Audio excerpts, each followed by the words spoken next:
From smartphones and tablets to a $7,000 desktop, we've cracked open a lot of tech this year.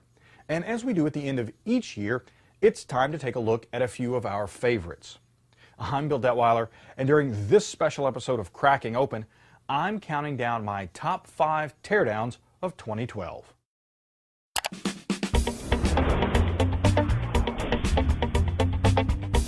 First on our list, in the 5th spot, is the Nokia Lumia 900.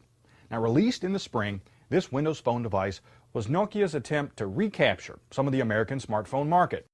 Unfortunately, as we discovered during our teardown, the phone's hardware just wasn't up to par with the competition. I went so far as to call it mediocre. Now, so why did I include our 900 teardown on this list?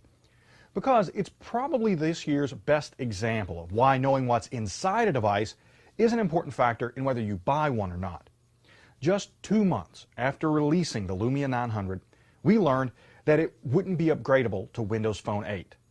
And despite huge marketing pushes from Nokia, Microsoft, and AT&T, including a 50% price cut just 3 months after launch, the phone never took off. Like the phone's hardware, sales were just mediocre. In the 4th spot is one of the most expensive items I've ever cracked open, a $7,000 plus HP Z1 workstation. The Z1 was unlike any other all-in-one on the market. It was packed with high-end hardware and designed to be both upgrade and repair friendly. Its unique stand let the machine lie flat for easy hardware access, and the case opened more like the hood of a car than a computer. You could remove most of the internal components without using tools, and despite having 6 cooling fans, it was remarkably quiet. This machine was definitely one of the most unique and enjoyable cracking opens of 2012.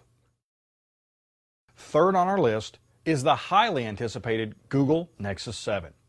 Assembled by ASUS, the first Google-designed tablet had solid hardware, a good design, and a great price, $199 US. As I discovered, it was also a snap to crack open and had easily replaceable hardware. Now, even with the release of the Kindle Fire HD, iPad Mini, and Nook HD, CNET's Eric Franklin still believes that overall, the Nexus 7 is the best small tablet you can buy. And I agree. The second spot on our list is held by another highly anticipated tablet, Microsoft's Surface with Windows RT.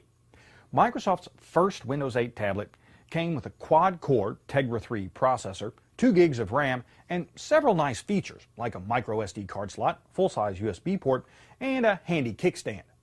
Unfortunately, it was also a pain to crack open and disassemble. As I wrote in my original review, hopefully the Surface with Windows Pro, which is aimed at businesses, will be more repair-friendly. Well, we've reached the end of my top teardowns list, and sitting in the top spot is Apple's 15-inch MacBook Pro with Retina display. Now, unfortunately, like the Lumia 900, this machine is on my list for all the wrong reasons.